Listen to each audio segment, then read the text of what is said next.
Cake pops are the perfect treat for Valentine's Day. They're handheld, so easy to make, and everyone loves them. Start with a strawberry box cake mix and just make it according to the package directions. I like to wrap it in plastic wrap while it cools so it keeps in all that moisture. Crumble up your cake and add a little bit of cream cheese frosting at a time until it has kind of a Play-Doh texture. Then you can scoop out your cake balls. You can use a cookie scoop or just a spoon.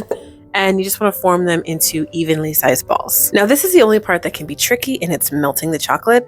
I like to use those Ghirardelli melting wafers because they melt really well for cake pops. Add a little bit of the melted chocolate on the end of each of your sticks and then push it into the cake pop so you can secure it to the stick. After all the sticks are in, you just want to pop all of your cake pops back into the fridge and let them cool and firm up a little bit, and then they'll be ready for dipping.